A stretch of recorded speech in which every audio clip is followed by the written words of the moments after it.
The following program has been described as a masterful example of podcasting as an art and truly the finest achievement in any medium, anywhere, of any time, by the National Association of People Who Don't Know What They're Talking About.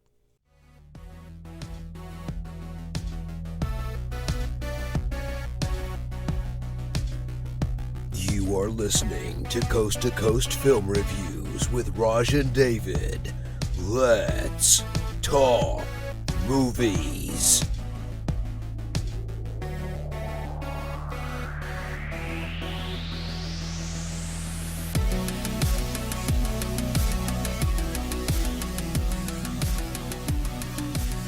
Hey guys, welcome back to Coast to Coast. I'm Raj, and now here he is, a legend in the podcasting world. At least that's what he says in his resume. It's David. Hello. So you finally did get my resume. I did. It is exceptional. I did note that there's only one item listed, that you are a former podcaster. So I will need the rest of the resume very soon. Adam Carolla never answered my resume. I was hoping to get on his show. Oh, I see how it is. So where was I in the Adam list? Carolla even podcast anymore?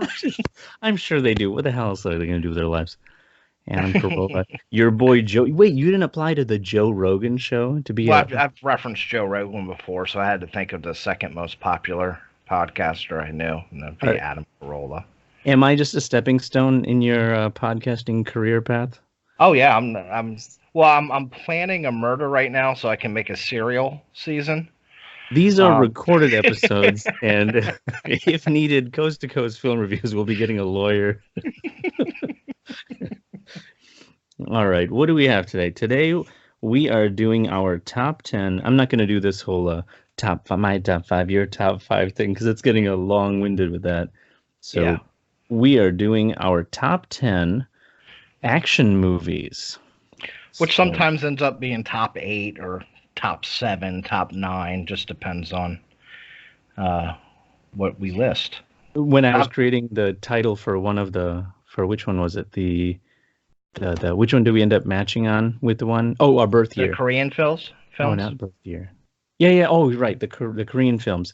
We matched on one of those, and I was like, oh, I don't want to write, because I was like, I'm caught being honest by trying to type the titles. I'm like, oh, it's not really a top 10. It's more like a top 9.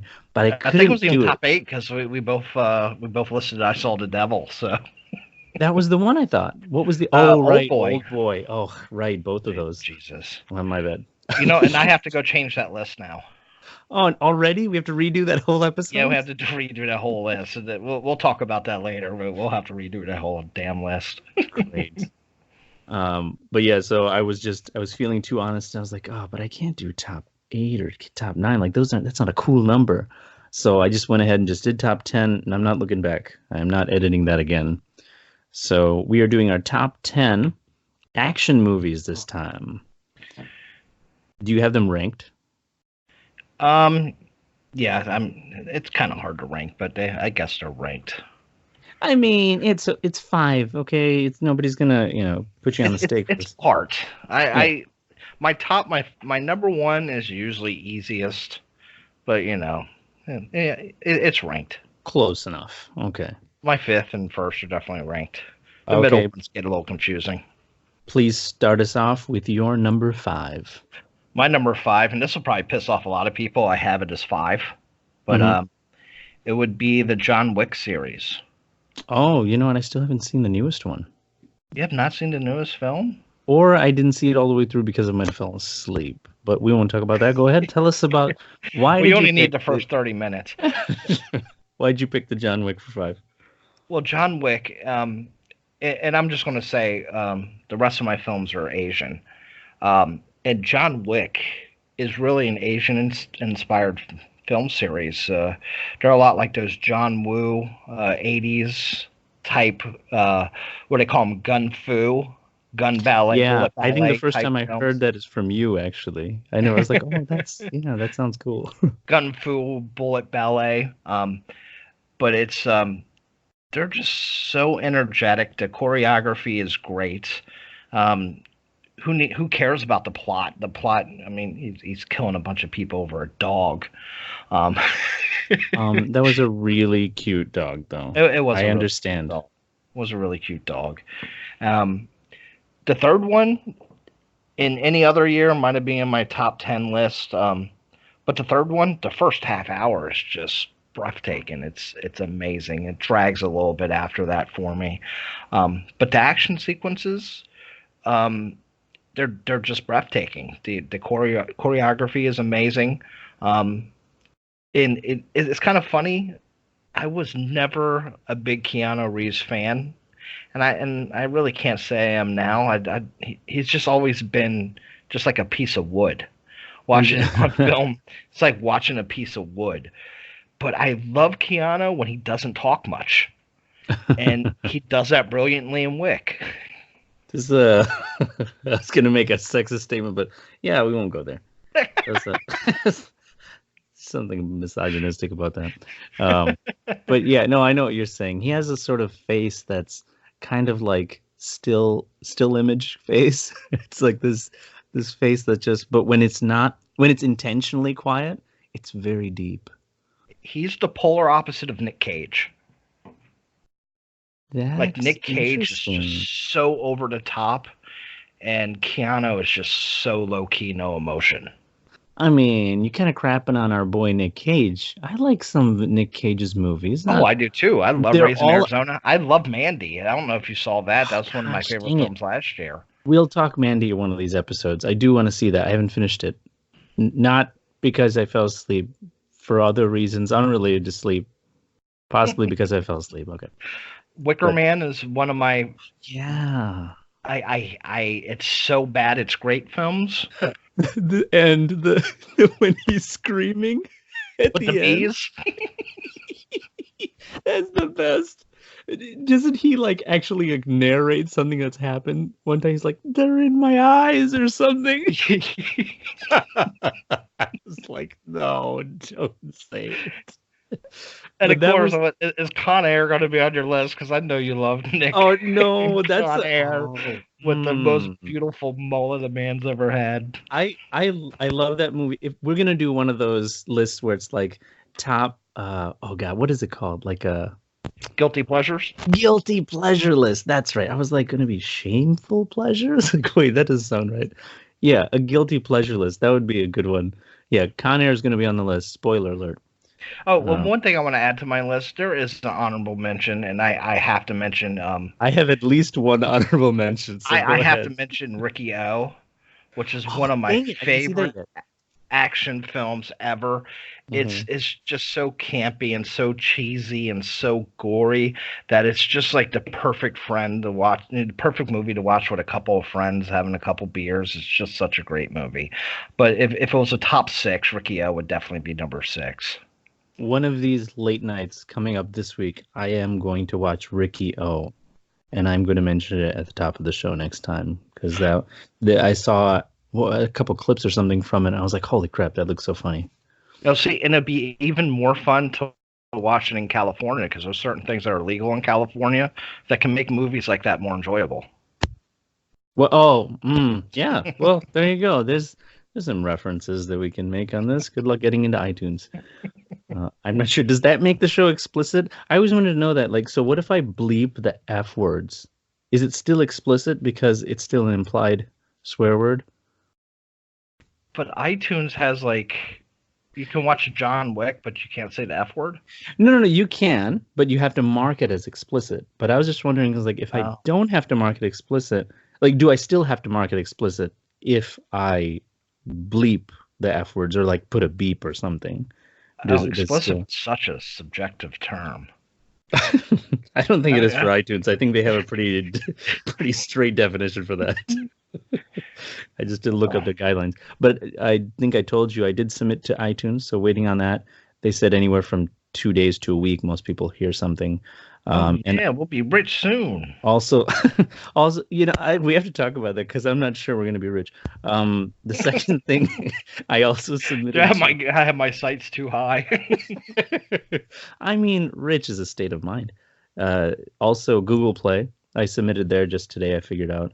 I was waiting. Something was wrong with the image. Obviously, nothing because I didn't change a damn thing, and then it just worked the next time I uploaded. But my number 5. My number 5 is because you okayed the whole series thing. I was like, oh, that makes it so much easier. My number 5, and I tried to rank these, the Bond series, specifically the Daniel Craig era. I loved when Daniel, what was the first one? Was it Casino Royale, right? I think that was the first one for Daniel Craig when he started off. Yeah. That was sort of in the era when I started getting older. It seemed to me like there was more of this darkness that was coming around movies, whether it was Batman or other superhero movies or other action movies. There was this dark kind of trend to the characters and their progression. And Daniel Craig was the new Bond at the time. And when that movie came out, it was like this refreshing kind of take while still trying to stay true to the original James Bond. It was much different than what were we exposed to, Pierce Brosnan. Although this is an honorable mention because GoldenEye is probably going to be in my guilty pleasure list. I'm ruining this guilty pleasure list by keep telling you about what's on it. But GoldenEye is one of those. But anyway, Pierce Brosnan, he was just that, I can't do anything wrong kind of guy. He's just always got that face. He's just so smooth and cool. And Daniel Craig has that too, but man, does shit go wrong for him in that movie? Like, it's just so bad. It's like, holy crap. Do you remember that scene in the chair? To be totally honest with you, I've never seen a Bond film all the way through. Oh, what's the one that you do remember then? It doesn't have to be Daniel. I remember, I think it's Daniel Craig. I remember watching some, when Philip Seymour Hoffman was the villain. I think that is a Daniel Craig movie. Now I'm trying to remember which one that is, but there's I could be having a Mandela effect right now, but I'm pretty sure Philip Seymour Hoffman was the villain in one of the films. But I don't remember. Yeah, I can remember bits and pieces from Daniel Craig. I remember one, there was like a bunch of parkour going on near the beginning of the film. I want to say that might have been Skyfall. Although Skyfall was also that. Oh God, there's a Hispanic guy. He was in No Country for Old Men. Oh, Javier Bardem. Yeah, I always get his name wrong, and I don't want to say it because I know I'm going to say it wrong. So that guy, he's the bad guy in Skyfalls, from what I remember. Yeah, I've seen bits and pieces. As a kid, it never really... I don't know, I just wasn't really interested. By the time I'm old enough to go back and see that, there's like 800 films I'd have to watch. God, there are so many. I mean, you got to pick. It's kind of nice because you get to pick the Bond that you like. If you're not a Sean Connery fan, I mean, by all means, skip it. But yeah, maybe there's one or two you should see. There's that. I get a little scared because I can get a little like of a completist, and I was like, I'll lose a whole month of my life to Bond. I mean, every so often they'll have a marathon on TV if you just stay tuned for that. Well, I think Amazon Prime maybe has all of them now. I think I saw something. They're definitely playing a lot. There's this one... Oh, Timothy Dalton. He is the weirdest looking Bond guy. I never enjoyed seeing him. He's this weird kind of lanky look. He's probably the most British looking guy, aside from Daniel Craig. Yeah, he's sort of British. But anyway, Sean Connery, Roger Moore. Which, like, it's so funny to me when these actors like come out gay in their later years. Like, I think back and I look at a movie or watch them, I'm like, man, I wonder how hard it was for them to play these like really heterosexual roles. I mean, how much more heterosexual do you have to be than this Bond guy who sleeps with someone in every damn movie? And I'm like, wow, like, and then you're hiding the fact that you're homosexual this whole time. That's just crazy to me. Like, how do you fake that stuff? That would be difficult. Yeah, just imagine if, being a heterosexual man, if you were an actor in every movie, you have to make out with a dude. Yeah. It's got to be a little tough. That is so tough. I mean, hats off to him. Like, he did great for his career as a heterosexual man. That's how good of an actor he is. He just passed recently, didn't he? He did. Not recently. You're off by 2 years. But yeah, okay. 2017. It was so close. So close. Well, once you get older, 2 years, that's recent. That's true. We're not old, David. I keep telling you, stop pushing that ages stuff.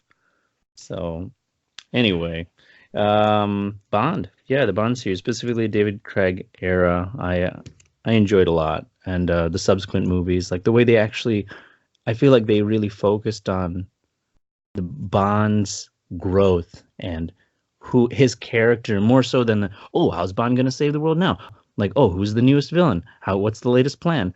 It was more like as each film started coming out, it started to dig deeper and deeper into who is Bond. Why does he do this? It's not just a for Queen and Country. Like he's always just saying these things like it's my job sort of things. Like it seemed more like there's more to Bond than meets the eye. Transformers. That's a different. But anyway, that's my 5, and that's why I like Bond. What's your 4? My 4 is another series.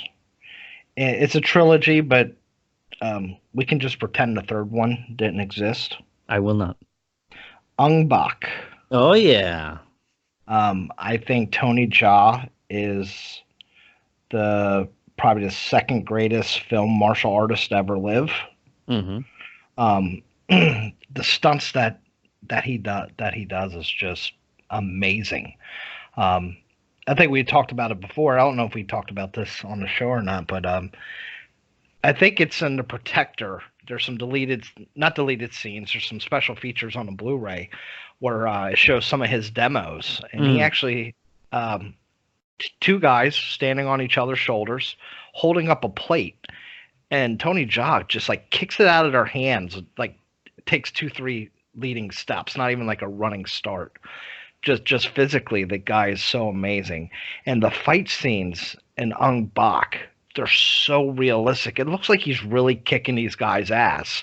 When he throws a knee or an elbow into somebody, it's choreographed so great that it looks like they're really fighting. Those knee drops, man. Every time I see him flying across the screen with his knees out, I'm like, I hope you're able to do this when you're 90 and you're not like rickety as hell. and I'm a big fan of combat sports. So I've seen a lot of Thai kickboxing before, but people who aren't into that never saw that. So Tony Jaa brought that Thai style, and it was Muay Thai, right? Yeah, it was a breath of fresh air. Because there's not really any other martial arts that's quite like it. I mean, there are some that are close. Salat, which is in another series I'll bring up. But it's a lot of elbows and knees, and it just on film it just looks really incredible. And Tony Jaa, like Jackie Chan, does all his own stunts, and it's just beautiful to watch.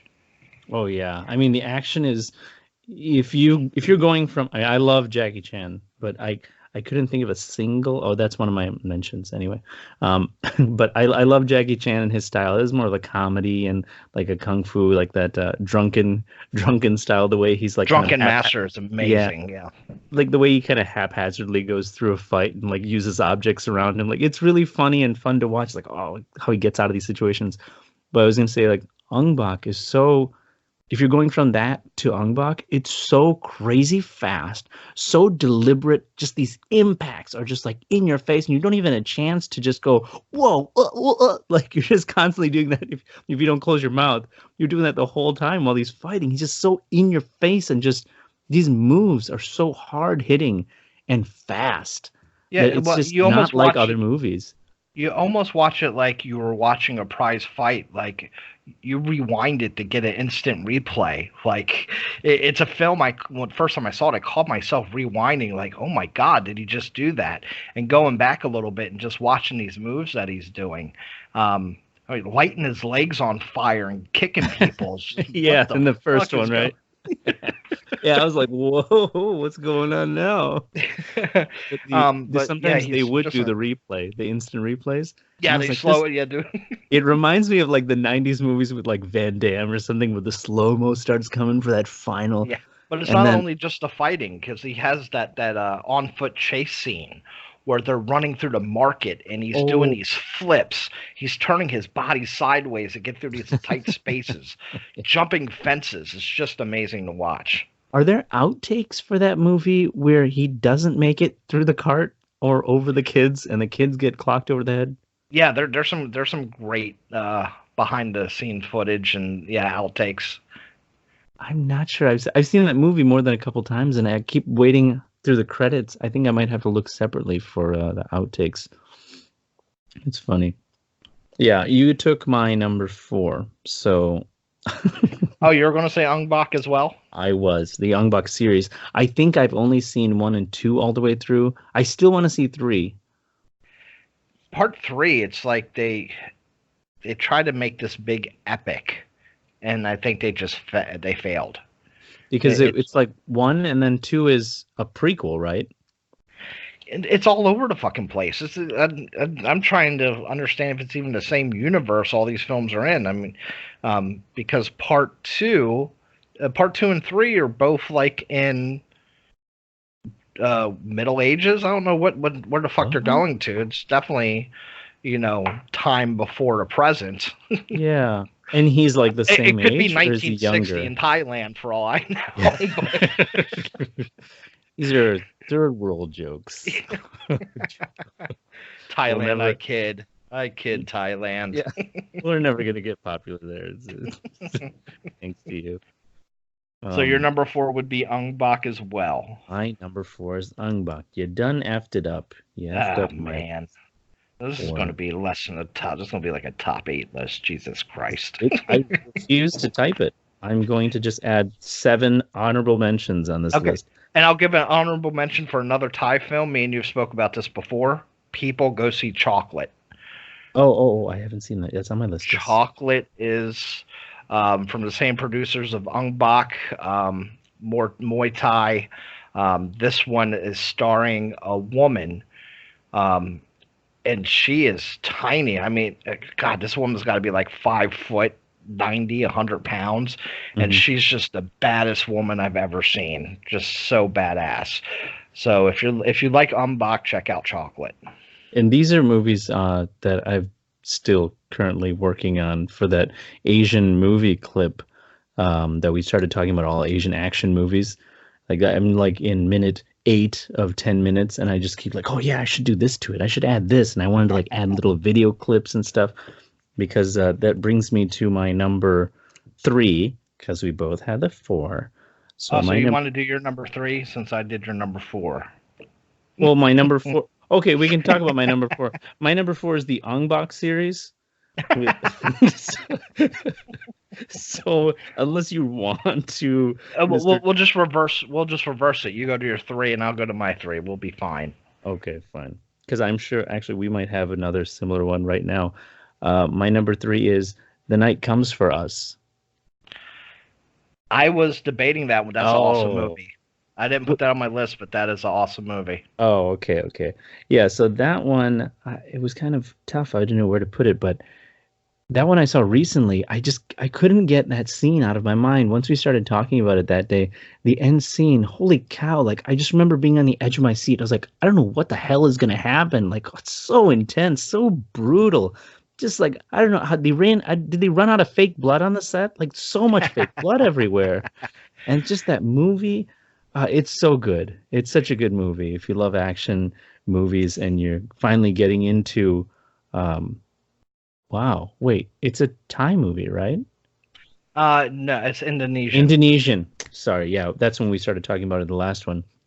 Yeah, if you're just getting into Indonesian movies, like that's one of the newer ones. I forget what year it came out. I want to look it up right now. I'm thinking it's 2017 or 18. Yeah, Indonesian. Looks like, yep, 2018. So, yeah, that one, really good story. When something like Ong Bak is, the first one is, it's kind of it's a pretty basic story. Like, something's missing, guy's got to get it. You know, there's fight. You want to do this, got to fight this guy. You know, it's more like a game, different boss levels. Yeah. Got to save the Buddha. Exactly, the Buddha head. And then he finds that there's a whole treasure trove of Buddha heads. Like, which one do you want? And pick any one. Then night comes for us, though. Is it kind of not very Buddhist to go around killing a bunch of people? You know what? You gotta, or if you take a Buddha head, all Buddha, all Zen shit is off the table. I mean, the Buddha understands. Buddha, well, this show does not know a lot about Buddha. I'll say that. Do not come to us for Buddhist rules or regulations. for that, please check Wikipedia, I suppose. But I don't know, the Shaolin monks are badass too, so Buddha produced some badass dudes. Yeah. Is there a Shaolin? We'll get to that. But I was going to say, is there a Shaolin movie with like that particular style used? I started to think of Kung Fu, the original series. I guess in my list there might be partial. Mm.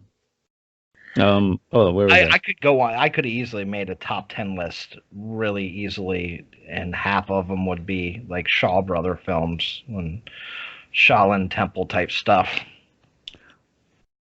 I had an issue because I was like, man, I wanted to put a couple other ones, but then I was like, I don't know. I really liked Night Comes for Us, and then this was my hardest list so far that we've done to narrow it.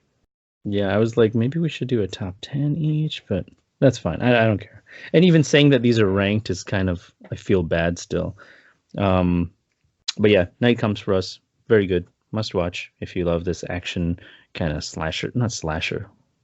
action gory? What do you call these ones that are like explosive with blood all over? It's not just action. Call it beautiful. Violent. Graphically violent action. If you like that kind of stuff, It's like I said before, they're almost like horror adjacent. Like it draws in the horror fans too. Sure. Just because of brutal violence behind it. I'm gonna go to my number 3. Sure. And my top 3, they could all be number 1s depending on the day of the week, which one I've seen last. But 13 Assassins. Oh yeah, you mentioned this one before.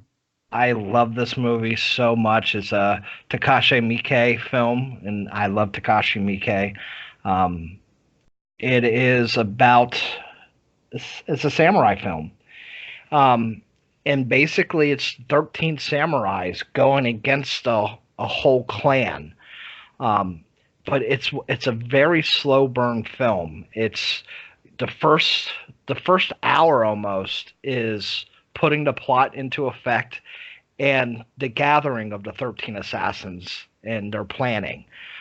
So it's really slow. And then the last 45 minutes, it's just nonstop samurai war. And it's the adrenaline pumps. It is just it's one of my favorite action sequences and probably one of the longest that you will ever see on film. And you don't get tired of it either. You don't, a lot of movies where they do these really long action sequences, you almost get desensitized, you get like fatigued from seeing it, but they did it so beautifully. And Takashi Miike is a master. If you're not familiar with his work, he did Audition. Itchy the Killer is probably his, two most famous films. But the guy is like, he makes like 3 films a year. He's so prolific. But I think this is probably top 3 films from him. But this is probably also one of his most popular. Audition's probably his most popular, but this is probably his second or third most popular film. But I definitely recommend this. It has that artistic flair and also all the action you could wish for. And what year did 13 Assassins come out? Do you know? I would have to look it up. I'm thinking probably around 2014, 2015. Is it in black and white? No. What am I thinking of? There's an assassin movie where it's like, oh man, it's like Seven Samurais is probably one of the most famous. But that's a very old movie. That's what I'm thinking of, Seven Samurai. Oh no, I didn't know that. All this time I was thinking Seven Samurai. I was like, oh yeah, that's a really old movie. It's a little older than that. It's 13 Assassins, 2010. 2010, I see that. Yeah. Oh. 95% on Rotten Tomatoes. Nice pick, David. Real great pick. Looks like everybody loves your pick. Yeah, but it's not seen enough because it has subtitles. I think in today's day and age, a lot of people are coming around to that. I know people who put subtitles on when they don't need them because they speak the same language. So I don't Sometimes I'm like, I put on subtitles only when like maybe the kids are being loud or something because I hate telling them to quiet, quiet, quiet, quiet, be quiet, be quiet. So I just put on subtitles like fine, yap away. Just get out of my way. Now stay out of the way, stay out of the way so I can read. So, Yeah, they'll go stand in front of the TV at that point. you know, that reminds me of 13 and 7, the way you described it reminds me of Magnificent 7. Have you seen that? No, I have not seen that. It's a remake. The one I like is a remake, and I didn't see the original, and there was a TV That's series. the Western, right? Correct. Yeah, Magnificent 7 with Denzel. I thought it was done really well. I still really like that movie, and I would watch it again. Maybe even an 8. I would give it an 8. There's very little I didn't like about that movie. There is a very close relationship if you watch Westerns and watch samurai films. Yeah. I don't know what came first. They both have a long history. Well, in real life, but for film wise, they both have long, 30s, 40s, 50s, but they've both been around forever. But just looking at the plots, in the spaghetti westerns, if you look at The Good, the Bad, the Ugly, things like that, if you gave everybody swords, that could be a samurai film. Sure. Just because they share the same type of plot points.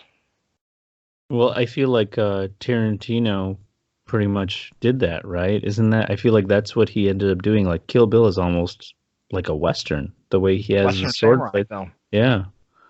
But yeah, I remember when I saw it was Kill Bill or another one of his movies, I was thinking the same thing. I was like, yeah, samurai, cowboys, like these are like the old code, these kind of, or even knights, like they have this code that they live by, and like that's their lifestyle, and some of them are like those lone wolves. So like that whole style and those you have the characters are very Ronins, similar. You have the Ronins, which are the samurais that lost a master.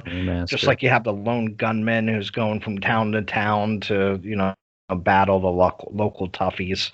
So there's a lot of parallels between the two genres. Yeah, exactly. Yeah, if you like westerns and you don't mind seeing, the remake was done well. I think it was done really well. I'm not sure what they copied, scene by scene for scene from the original, but I would recommend it. Magnificent 7. It was done really well, and they got who was it? Chris Pratt. I love Chris Pratt's character. He was really funny. But there was funny, and it was more. It was very serious, even still throughout the movie. It was a good story. I liked it.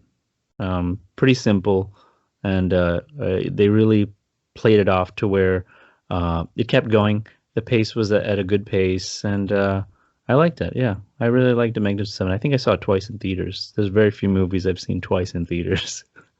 Well, the only thing I find tough for people just getting into like samurai films is, especially being westernized, when you see they all have the same haircut, they all wear the same clothes. So if you're not following closely, I think sometimes people lose who is who in the film, especially while you're trying to read the subtitles. So I think it's difficult for some newbies.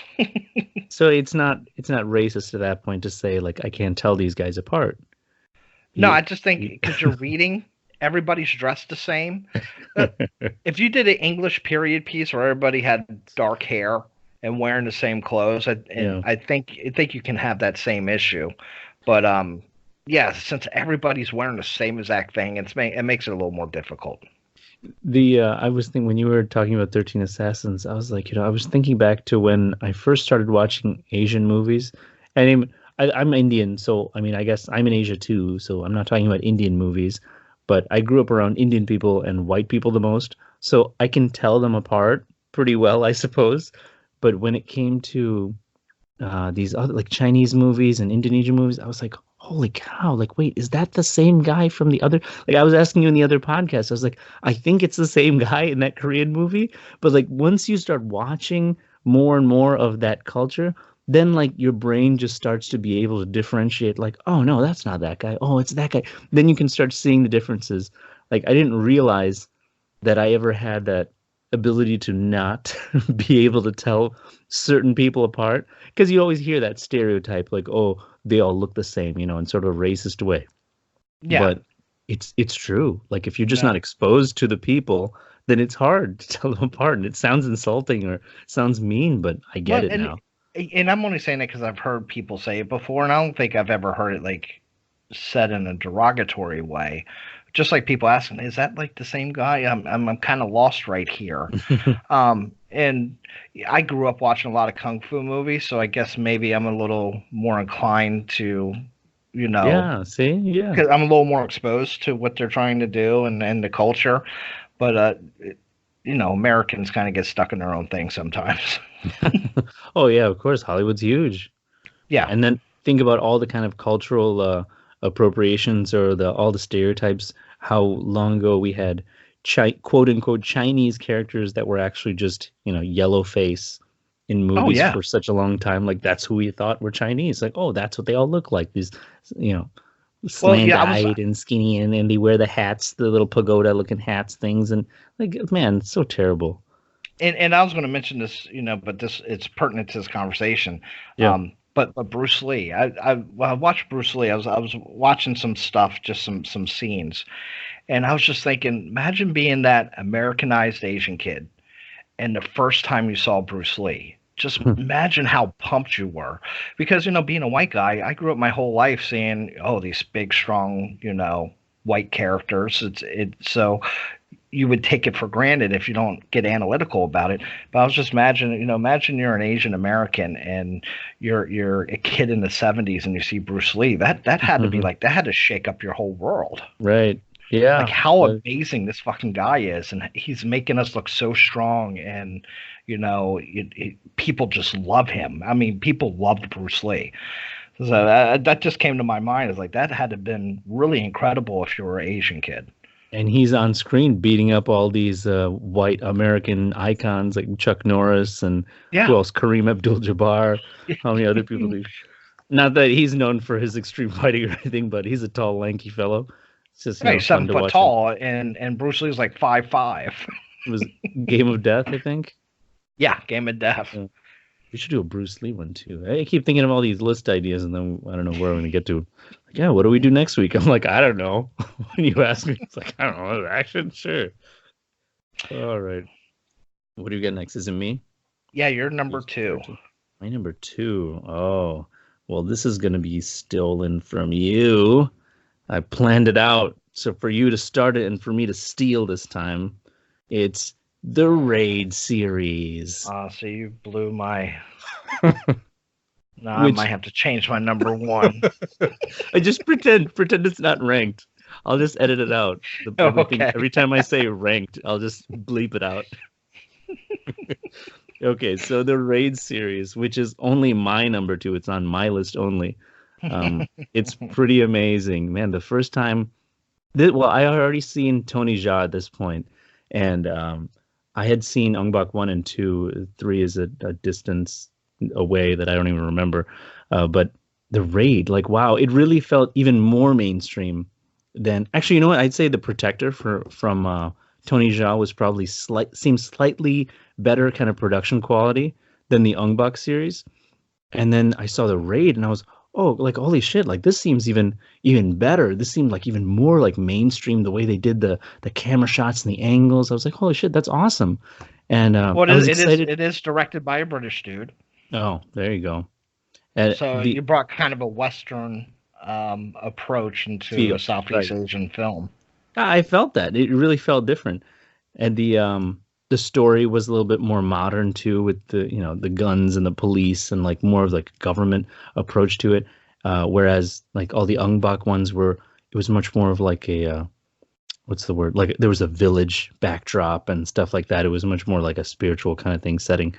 But the Raid also involved a new character. I've never seen this actor. Before Iko Uwais. Wise. We're gonna pretend we know how to say these names. I'm just gonna pick one, whichever one I like, and edit that one in. Well, Gareth Evans, the director, I think, discovered him. Oh, I'm pretty sure he discovered him. He didn't really. Well, he did a movie before this called Morantau. I think that's the name of it. And I tell you the truth, I have not seen it, but that was the first film that Eco starred in. first Um, acting experience in Marantau. Mearntau. Morantau, yeah. Which I haven't got my hands on, but Oh, this is so. Did you want to talk about Salat? yes, a lot. Salat is Indonesian fighting style that involves a lot of knives and sticks, but it's also a lot of elbows and knees too. It's a little similar to Muay Thai. But what I loved about this film was Mhm. the mixture of action. It's not just martial arts. There's awesome gunplay. There's knife fighting. The knife fighting scenes are just so brutal. It's like a brutal ballet. It's just amazing to watch. Are knives a part of the Salat style, or is that just happen to be something that? Because I see a lot of knife stuff in with Eco's work. Is that just Yeah, because it goes with the martial arts he's used yeah, to? it goes. Yeah, they use a lot of short blades in Salat. Okay.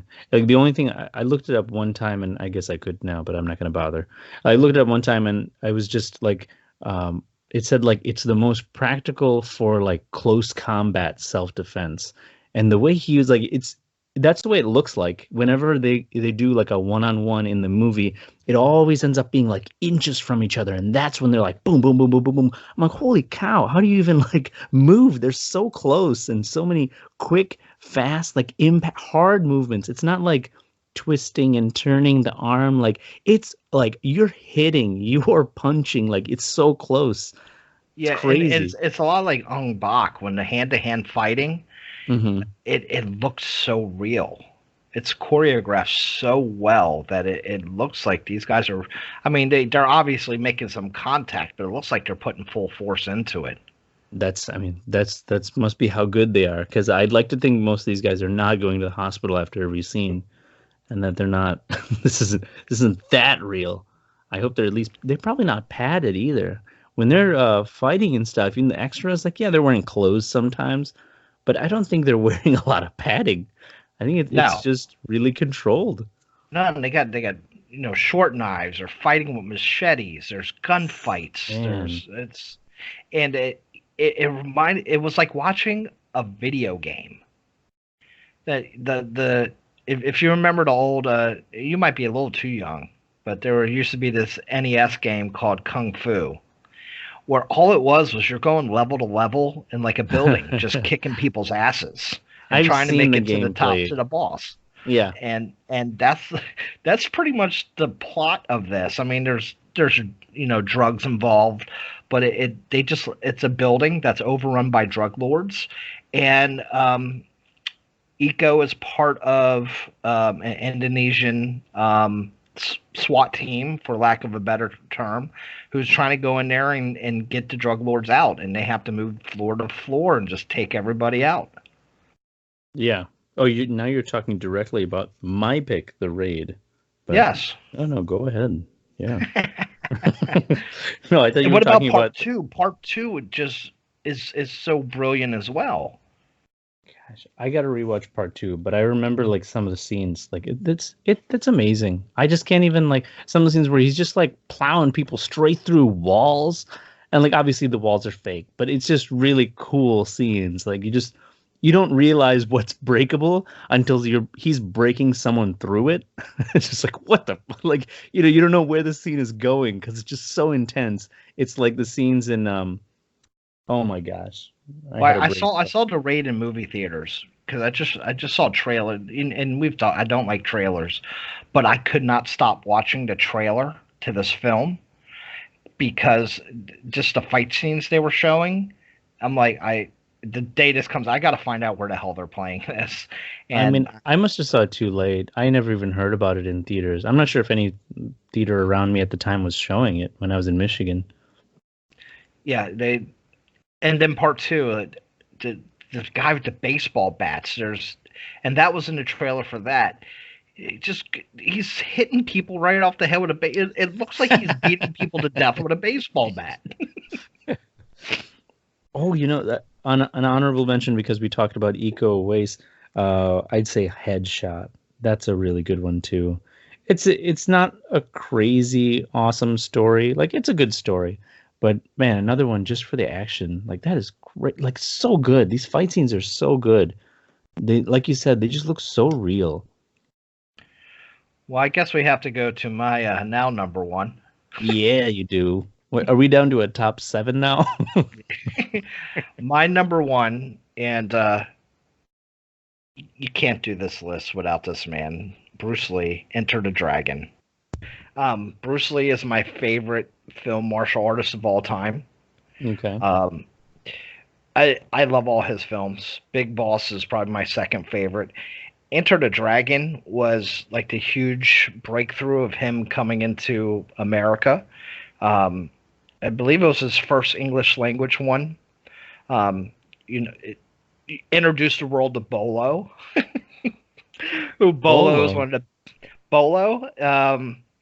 the big bodybuilder. He's also the main protagonist in Bloodsport. Oh, the one in the final fight with Van Damme. Yeah, Bolo is just such a badass. But Bruce Lee, this was like top of his form. It's like almost like a blood sportish. It's a competition on the island for the baddest ass in the world. You have John Saxton in it. Did you say Bolo. Baddest ass in the world? You're the baddest MFer in the world. Okay. Yeah, no, this is the one I saw most recently, like about a year ago. I saw it again. And the one fight, Bruce Lee is kind of in the bowels of this island fortress. Mm-hmm. And it's like 10 minutes of him just walking through, just kicking everybody in the fucking head, punching them. He starts off hand to hand.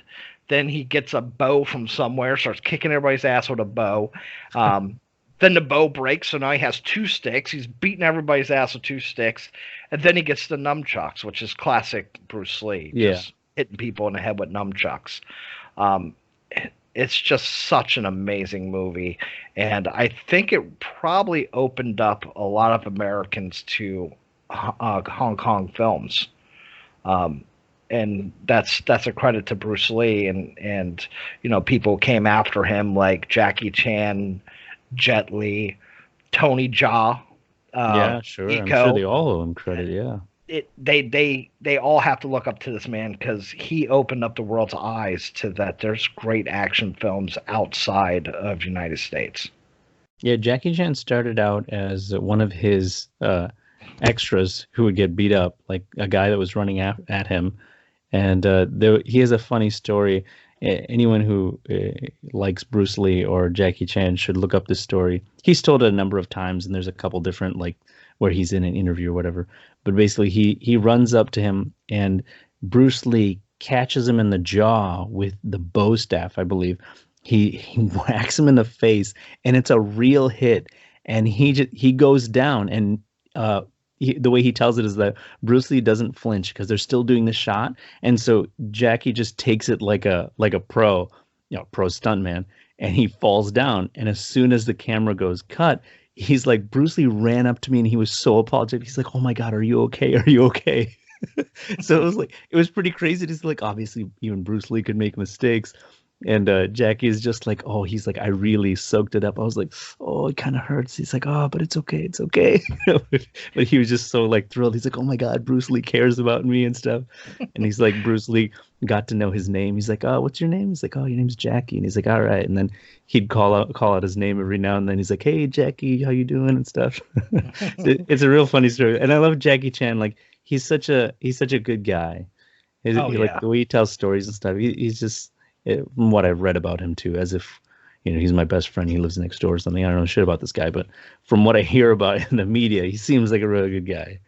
Yeah, and I think this film was big because Bruce Lee was almost poking fun at how karate was taught. One of my favorite lines from the movie is oh, I forget his name, but there's the white dude with a scar down his face. Right before they fight, he takes a board and he punches it, and Bruce Lee just looks at him. Boards don't hit back. Yeah, that's easy.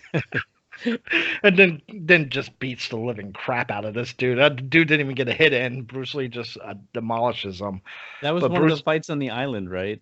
Yeah. Yeah. But Bruce Lee, he became a cultural icon. It wasn't that he was just an actor. He was, he's part of Americana, sure. Even though he's not American. He's just so important to the culture. Oh yeah, I mean, if there's no one else, I can't think of anyone else, but he essentially brought martial arts to America, to the Western world, and that was part of the struggle that he had, because they didn't want that shared in Western society. When he died, probably 1975, somewhere around there, and I bet you to this day he's still the most popular Chinese American in America. Sure. He's only survived by one child, right? Maybe grandchildren, but Shannon Lee, right? Yeah, because Brandon died during the making of The Crow. So yeah, he only had the 2 children. Yeah, Brandon and Shannon. And then his wife, well, I don't know when his wife died, but I think she's dead. But I just an incredible actor, incredible human being. Just Bruce Lee, his philosophies and everything. He was just such an amazing person. There's this one Bruce Lee story. I have to find it because now you love Bruce Lee, and this Bruce Lee story. Hold on, I'll find it real fast. Oh, good. Oh, they had a picture, and I was like, I cannot read that picture. Luckily, they blew it up into thing.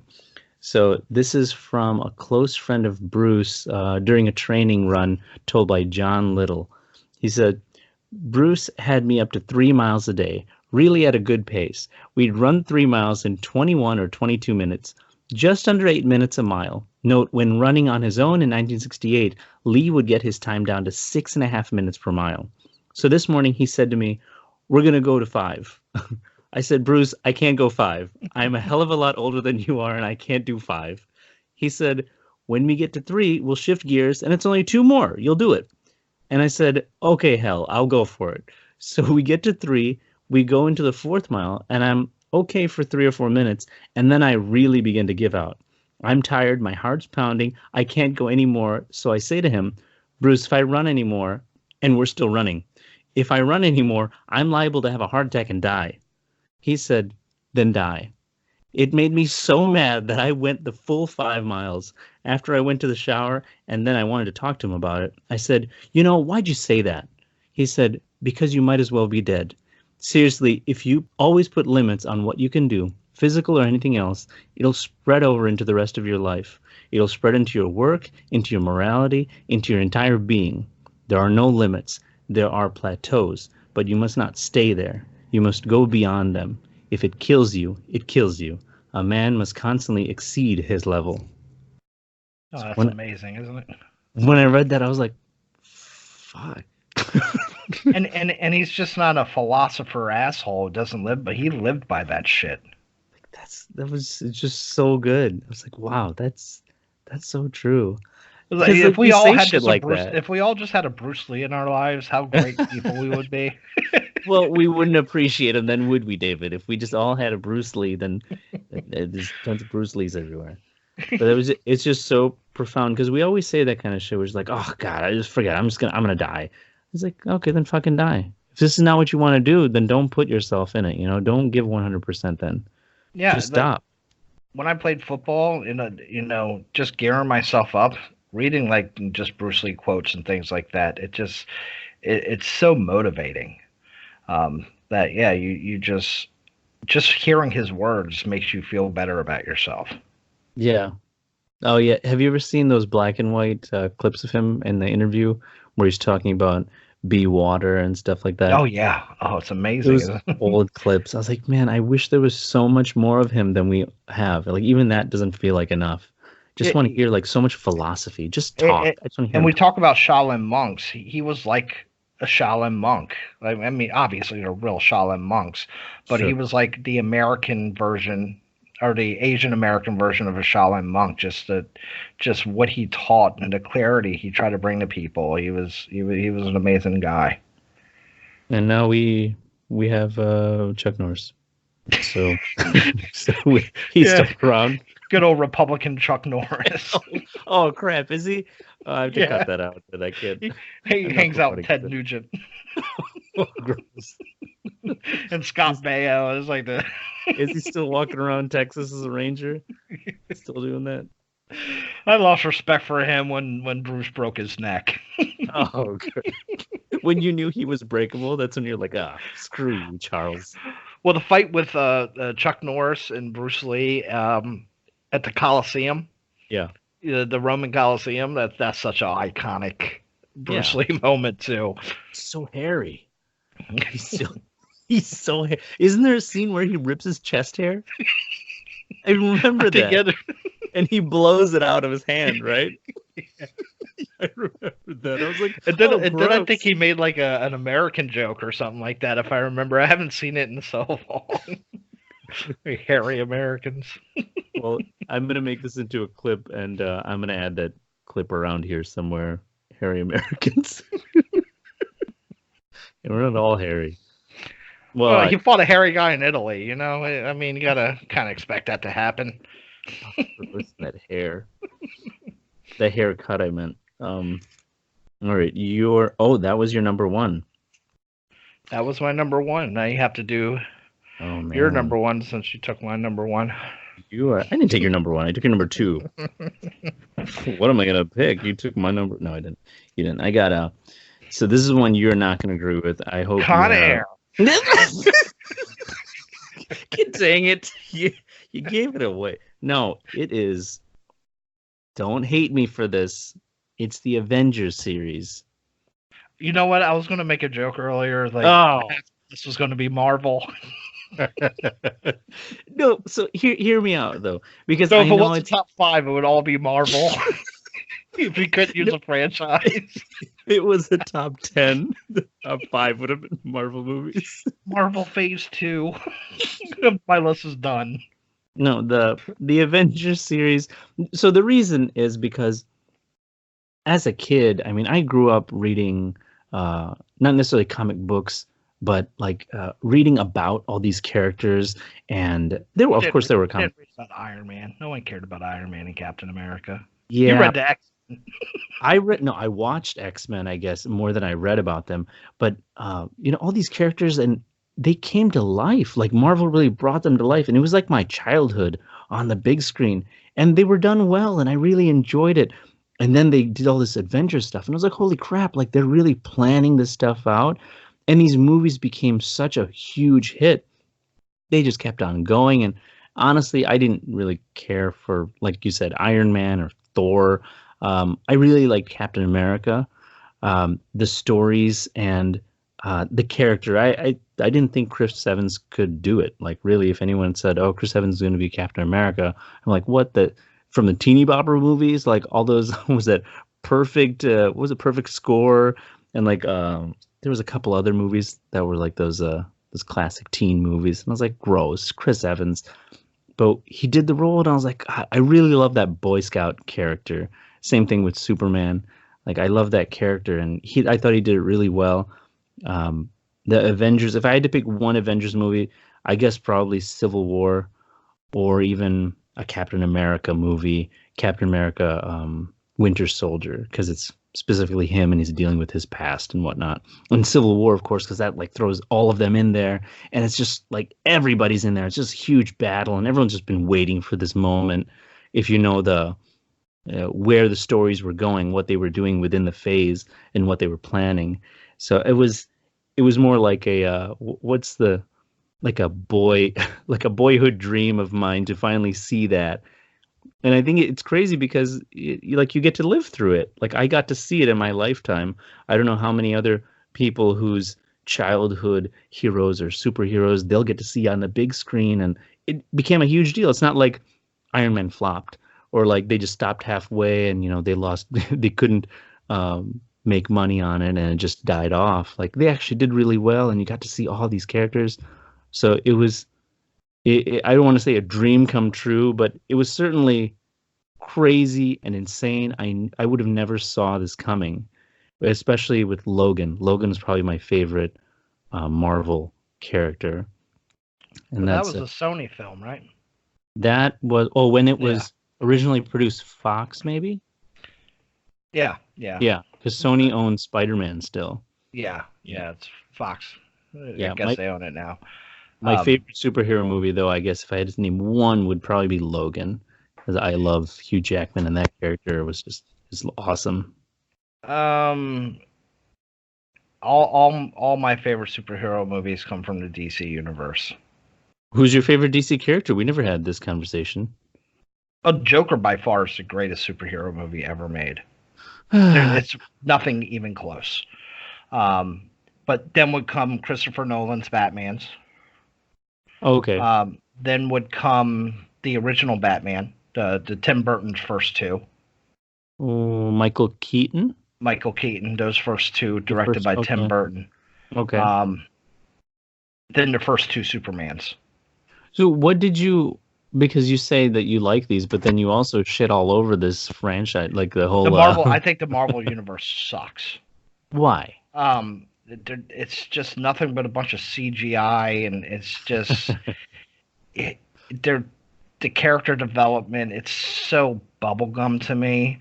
I like Batman because you can bring some darkness into Batman. Sure. Superman, that's more nostalgia, just because the first two Supermans were really good movies, but they were bubblegum. But that's purely nostalgia. You mean the Reeves? Yeah, the Christopher Reeves film. I mean, they're classics. Yeah. I just think the villains are much better in the DC universe. I think X-Men is probably, like, as a kid reading and watching, it was my favorite. Mm-hmm. But they've never, besides Logan, I thought Logan was a good movie. Besides Logan, the X-Men movies were all average or below average. Yeah, they were kind of jokey in the beginning. Like, I don't even think the director took them seriously the way how jokey they were. But the characters, like, they have really serious story arcs in the stories and in the comics. And it was sad for me to see how jokey they were being with it in the beginning. I don't think any comic fan wanted that. And of course, if you aren't a comic fan, you're just like, yeah, look how stupid it is. So I get what you're saying with that, because I didn't like them in the beginning either. I think the Spider-Mans are better. Than Spider-Man actor. Favorite Spider-Man actor. I really liked Tom Holland. I didn't see the newest one, but the one before that was a pretty good film. Newest one's kind of dumb. The Far From Home. Yeah. Well, you like Jake Gyllenhaal. It's a must-see if you like Jake Gyllenhaal. The guy can do anything. I swear, that guy, man. Yeah, he's him and Robert Pattinson, I think, are like the two can't actors. Forget about him. Those are like the two actors that are like, they're going to be around for a long time making great films. Well, let's hope. But Daniel Day-Lewis hasn't quit yet, has he? But if you damn it, I think he's done. DDL. But he only does a film every 5 years anyway. But if you just look at the quality of film, if you looked at it from a purely cinematic point of view, mm-hmm. the Batmans and Joker, it's not even close.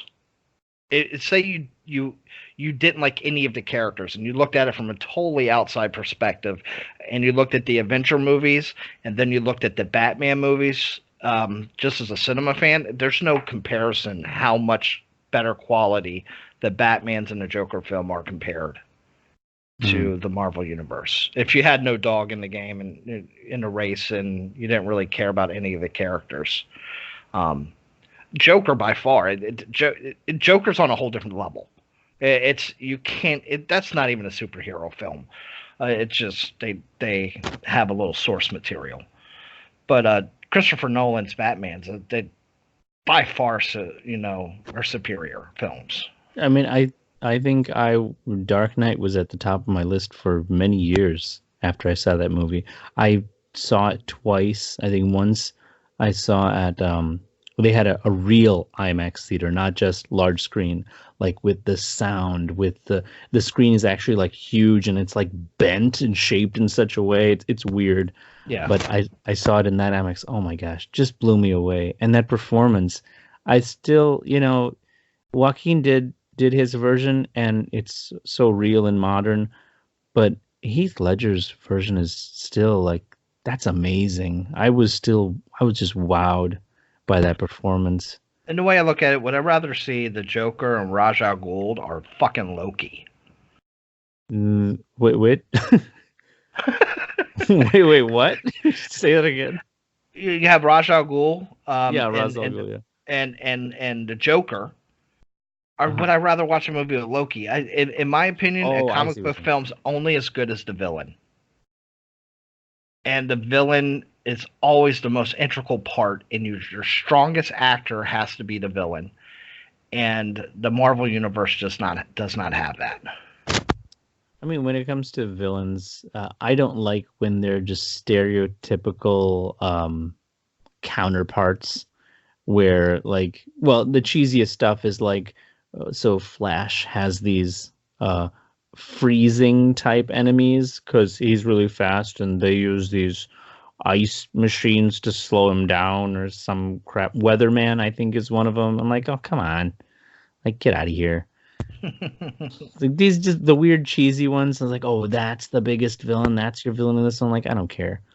I don't know how the Flash series, the show, is going, but anyway, that's like that. Those were like childhood stuff, and I was like, I just never saw it becoming big and serious, and there was some darkness to it, to the movies, and so those are definitely like, I was like, oh, I gotta see it. Like, I never felt that way about a movie quite so much. I guess probably in my lifetime growing up, like, oh, I gotta see that. Oh, I can't wait till that comes out. Oh, it's coming out next year. Like, I didn't really feel that. I wasn't a huge Harry Potter fan. You were probably a huge Twilight fan because Robert Pattinson. You didn't. No, when I saw that, I gained respect for Robert Pattinson in the film The Rover, which was probably the first A24 film I saw, possibly. Him and Guy Pearce, and I'm a big fan of Guy Pearce. That's what made me watch it. I'm like, Robert Pattinson, where do I know that name from? I'm like, that's the fucking Twilight guy? He's fucking awesome in that movie. In Twilight? He's fucking I've never seen a Twilight, and I just remember, like, because that was still video stores around when Twilight came out, right? I just remember seeing big cutouts of that character, like the standee. I'm like, what the fuck? Hey, this is what the girls are into? Yeah, glittery vampire guys. Yeah. Fucking, like, is this movie about them fucking werewolves and stuff? What the hell's going on here? Team Jacob all the way, man. So, you know more about it than I do. Yeah, and what's an unhealthy amount. It's not worth the watch. We should do a Twilight list. You try to pretend you like it because there were some chicks that liked it. No, it was mainly because of the werewolves. I love the werewolves, and even if it's a crappy series, like sometimes I'm just so curious that I put aside my dislike or my distaste for it, and I'm just like, all right, I just want to know how it ends already because now I know too much, and I can't go away from this. Just let me know and tell me what it is. And they're not that great, and the story's weird as hell. All right. So what should we move in next? Parasite? Oh yeah, Parasite. Well, first, David, let me ask you this: are you sick of losing socks while you do your laundry? Oh, of course. Do you have an entire drawer full of single socks? I bet you do. Yes, I do. Well, this portion of Coast to Coast Film Reviews is brought to you by Frank's Extra Socks Incorporated. At Frank's Extra Socks Incorporated, Frank will sell you his personally worn socks one at a time in various stages of wear, of course, so you always can find socks to match the ones you have left. That's Frank's Extra Socks Incorporated. Now in regular or with extra holes. Find us in the freezer section of your local grocer. You know, when you hear those ideas and you just slap yourself, why didn't I think of that? It's brilliant, isn't it? Frank's onto Yeah. something. Yeah, he just needs an app, and I'm buying into the company. Yeah, I'm going to fund Uber Feets. You just ordered online. He just brings one sock to you. Like, thanks, Frank. He just leaves. That Frank, he's a character. He's a good guy. Good guy. All So right. is he sponsoring our film of the week here too? That is. I think you're asking for too much from Frank. He just left. He's on his way to the next house with another. As sock. long as that check clears, Frank, we're good. I was just thinking. I was dreaming. Frank is coming to the door and he's like, "You ordered a sock." And he takes off his shoe. He's taking off the sock he's wearing right now. Gives it to you. Gross.